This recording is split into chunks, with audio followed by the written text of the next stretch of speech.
Hey there, my name's Brashler, and in this video, I want to talk to you today about the user routing on the Behringer X32. Now, this is the user input patch and the user output patch on your Behringer X32. Now, if you're brand new to my channel, I'm all about helping you feel more confident with your production gear no matter where you're starting from. So let's go ahead and dive in. Now, on the Behringer X32, when it was first released, it had blocks of 8 for its routing. Now, that means that when we go to our routing page and we first look at this channel processing block, this means that the patching for our channels was just in blocks of 8. And if I was wanting to do a little bit of fancy routing, like have a channel 1, which is coming from local, and then my channel 2 coming from AES50A1, then what I'd have to do is go and select my channel, go to view, and change my channel source like this. Now, this can lead to some confusing setups and make it so that you can actually have some issues. For instance, right here, if I have my channel 17 still on A1, which is right here, and this is my gold mic, check 1, 2, 1, 2. And then I also have my channel 1 for this mic, 1, 2, 3. And then my channel 2 on A1, which is also being patched to channel 17. If I go and talk into this, 1, 2, 1, 2, 1, 2, 1, 2, and then I mute these, 1, 2, 1, 2, can't hear it, 1, 2, 1, 2, still can hear this, because it's still coming through on channel 17. And so I find that a lot of places that end up using the input source on the config page as their routing can get a little bit complicated sometimes. Sometimes you can accidentally land a channel into a spot on your console that you didn't notice, and then you have to go page through all of your different layers of your console to find where that channel was. Another issue with the old way of patching, with these block patches, is say you had all of your inputs coming from your stage from an S32 or a DL32, but then you had your wireless receivers sitting right next to you at front of house, and you were only using 6 channels of wireless at your front of house. Well, that means that with this block of 8 patching, that you would just burn 2 channels of nothing. And so to get those local receivers of your wireless, you'd plug them into your local 1 through 6, and then 7 and 8 would just be there. And you wouldn't have anything that you could use those extra 2 channels for. And so this is where our user input routing comes into play. Is Behringer changed this in a firmware update where it allows us to go in our input blocks here and select our user 1 through 32 here. So I could go and select, instead of 1 through 8, I can select user in 1 through 8. And then I'll select user in 9 through 16, and then I'll select user in 17 through 24, and user in 25 through 32. Now, what this allows me to do is then page all the way over until you get to user, and then we have our difference between user input and user output. Now, with my user in, I have any of my available sources that I can patch from. And so we can see that I have my local in 1 through 32. This keeps going. And then we have our AES50A, we have our AES50B, we have our card in, we have our aux in, and then we also have our talkback, both the internal and the external. Now, this allows me to do what's called one-to-one patch. So for instance, my 2 microphones that I have here on my channel 1 and my channel 2. I was wanting to have this black microphone, or my SM57, plugged into local 1 on my console. Now, that means that if I want to have my channel 1 having this mic, I would go to input 1, and I would go and select local in number 1. And so now, at this point, check 1, 2, this microphone is now patched. Now, my gold microphone, I'm wanting to have on channel 2. Now, this is being plugged into my DL32 on channel 1, and that's coming into my A port on the back of my X32. So first thing I need to do is I need to undo my configuration input source patching that I did. So I'm going to go put this back to 1 to 1. So it's on channel 1, we have source 1, channel 2, source 2, channel 3, source 3. Because instead of doing our 1-to-1 patching here in our input section, we're going to do it with our user routing. And so I have now changed this to being back to source 2. And so go back to our routing and our input user routing. And I'm going to go to my input 2 here. And at this point, I'm going to select AES50A1 because that's where this microphone is currently connected. And so I'll go to AES50A and then AES50A1. And so at this point, this microphone is now working. Check 1, 2, 1, 2. And so this is how we can do a custom layout on our faders, but actually in the patching of the console. Now, the benefit of this is that when you are doing a multi-track recording of all of your sources, on the output side for your card, what we would want to do is we would want to go and select our user in 1 through 32.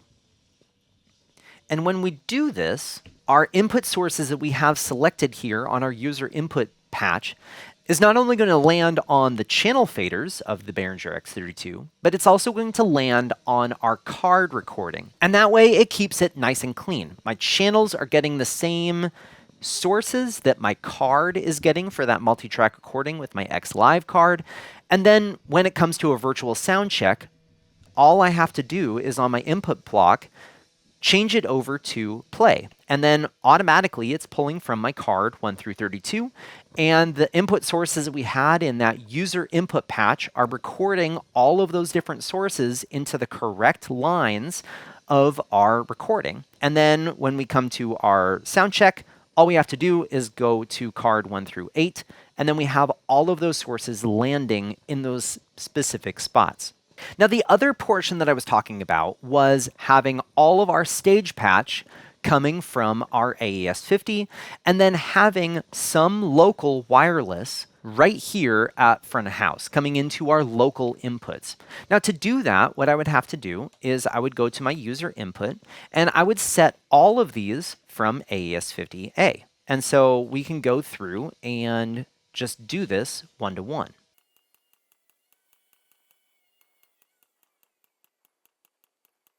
So what I've done is I've set all of my 32 channels to being from my AES50. Now this is the same thing as me going on my home block patch and changing these to be from AES51 through 32.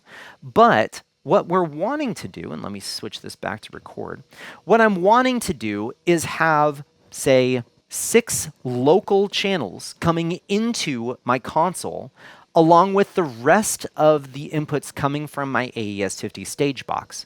And so let's go back over to our user patch. And then here on input 32, I'm going to go to local 6. And I'm just going to go backwards here. So local 5, local 4, local 3, local 2, local 1. Now what this is allowing me to do is I have my 6 wireless receivers here at front of house for my wireless microphones. And then I have the rest of the 26 channels of patch coming from my AES50 stage box from the stage, giving me all 26 channels that I want from my stage box and my 6 channels of local wireless coming in on my local inputs.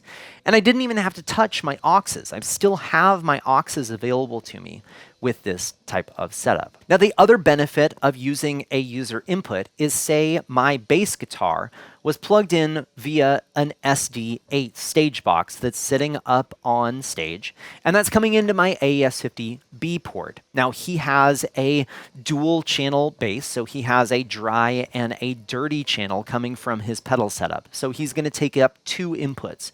And so what I'm going to do is I'm going to go to my channel 17 because that's where I want to have it. And I'm going to change this to input B on the AES50B and B1 and B2. And so we can see that if I go to my channels, my channel 17 has B1 and my channel 18 has B2. And then my channel 19 just has A, which means that it's patched on A19 or AES50A input 19. So this is how we can do some really custom routing and layouts by using our user input routing. Now, our user output routing acts the same way as our user input routing, but our user output routing cannot be selected for our channels of the board. I can't select a user output routing for these channels, and I'll show you that. By going over to our block inputs, the things that we have selected here that we can select from is local, AES50A, AES50B, card, and user in. We're not able to select our user output routing. But what user output routing is helpful for is if we were wanting to do a custom setup for sending out to a specific device. So if you had, say, another X32 connected on your AES50B line, and you were wanting to send some specific channels to that console, what we can do is we can go and select our user output. And notice that we have 48 channels of user out. So for this AES50B with my other console, I can go and select user out 1 through 8, 9 through 16, 17 through 24, 25 through 32, 33 through 40, and 41 through 48. So this console, this fictitious console that's connected on my AES50B port, what I can now do is go over to my user output patch, and I can select anything that I want to send to this console. So notice I have a lot more options here. I have my local in, my AES50A in coming from my DL32. I have my AES50B in, which would be any inputs coming into that fictitious X32 that I have on my AES50B port. I have my card in, my aux in, my talkback, internal and external. I have my 16 output ports, my P16 outputs, my aux outputs, and then also my monitor left-right, which would be my control room monitor outs. Any of these sources, I can then do a custom output patch to then send to that console. One spot that I see a lot of people doing where this would be super helpful is if you had, say, the X Live or the X USB card on your front of house console, and you were wanting to send a stream output from your console to your computer that you had connected to your X32. But you also wanted to be able to multi-track record, say, some channels. So to do this, what I'm going to do is I'm going to go to my card output, and I'm going to select user out 1 through 32. Now the setup that I'm going to do with this is I'm wanting to record 30 channels of my inputs coming from my console. And then I'm wanting to have the last 2 channels, 31 and 32, as my stream output that's going to my YouTube or Facebook stream. On that specific streaming software, say it's OBS, I'm wanting to pull my input for my stream to be on USB 31 and 32. So let's go ahead and set that up real fast. So I'm going to go to my user output, and I'm going to go all the way down to 31, and I'm going to select where I have my stream bus coming from. And then in this case, I have it actually set up as my matrix 1. And so what I have to do is I have to set it to an output first. Notice we can't pull from a matrix 1 and a matrix 2 on these sources. So what I have to do is I have to choose where I'm going to pull it from. And so what I'm going to do is I'm going to route my aux out 5 and my aux out 6 to those having the source of my matrix 1 and matrix 2. So to do this, I'm going to go to my aux out, and on aux out 5, I'm going to pull from matrix 1 and have that be post fader, and on aux out 6, I'm going to have this on matrix 2 as post fader. I'm going to go back over to my user output routing, and I'm going to select my output 31, and this is going to come from aux out 5. And then my output 32 as my aux out 6. So at this point, I can then test to make sure that OBS is receiving what I want to from my console, meaning that Matrix 1 and Matrix 2, which is being output on aux 5 and 6, is then going to my user output 31 and 32, and then my card out is pulling from my user outputs 1 through 32. And so that means that whatever's happening on my Matrix 1 and 2 would then being sent over the USB cable to my computer for being able to record that. After that's set up, what I want to do is I want to record the rest of my channels that I have available to me. So I'm going to go over to my user output patch, and I'm going to copy basically what I have in my user input patch. So remember, I had AES 1 through 16 on my A, and then I have B1 and 2 on 17 and 18. So let's go ahead and get those set up. So I'm going to go here, I'm going to go to my AES50A in, and I'm going to route these 1 to 1 until I get to channel 17.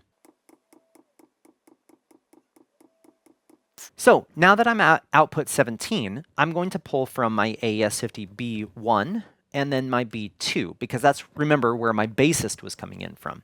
And then for the rest of these were on my AES50A again, so down to 19. Now, at this point, I have these last 4 channels. Now remember, I was pulling from my local input for those wireless channels. And so maybe my first 4 wireless was my vocals, and then my wireless 5 and 6 is just announcement mics, which I don't need to multi-track record those. I just want the vocals and the band coming through. And so on 27, I'm going to pull in from local 1, and then local 2, 3, and 4. And so at this point, what my card is getting is all of my music channels coming from my AES50A stage box, my 2 channels of bass guitar coming in from my AES50B stage box, and 4 wireless coming from local at front of house, sitting right next to me. And then on the last 2 channels, coming from my stream output on my board that's actually going to my YouTube or Facebook stream for the church or the venue.